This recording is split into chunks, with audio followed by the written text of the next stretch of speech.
रूस में मुसल्लह बगावत कराए का गिरोह वैगनर कौन है? 2014 में यूक्रेन पर रूस के हमले के बाद ये बात सामने आने लगी थी कि प्रिगोजिन कोई आम ताजिर नहीं थे, बल्कि एक प्राइवेट मिलिट्री कंपनी से उनके मुंसलिक होने की बात सामने आई।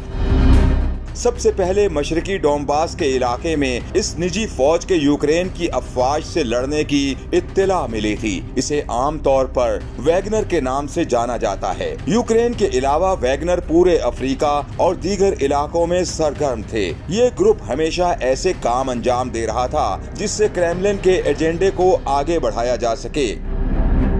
इस वक्त इस ग्रुप की कमान युगेनी प्रिगोजिन के हाथों में है।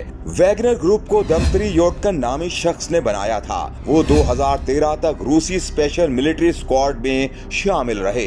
वैगनर ग्रुप में 35 से 50 साल की उम्र के ऐसे लोगों को भर्ती किया जो खानदान या कर्जों के बोझ तले दबे हुए थे। वो ज्यादातर छोटे शहरों से आते थे और जिनके पास मुलाजमत के मौके कम थे।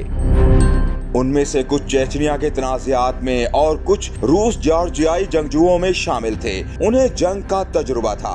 वैगनर ग्रुप सरकारी तौर पर फौज का हिस्सा नहीं था, इसलिए उसे मुहिम में शामिल करने से हलाकतों की तादाद को कम रखने में मदद मिली। वक्त गुजरने के साथ साथ कराए के इस गिरोह ने बर्बरियत के लिए खौफनाक शोहरत हासिल की।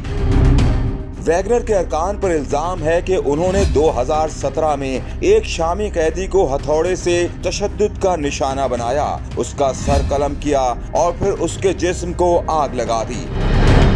वस्ती अफ्रीकी जमहूरिया में वैगनर की मौजूदगी की तहकीकात के दौरान 3 रूसी सहाफी मारे गए। 2022 में वैगनर पर एक बार फिर एक शख्स को इस शुबे में हथौड़े से कत्ल करने का इल्जाम लगाया गया कि उसने यूक्रेन में ग्रुप को धोखा दिया।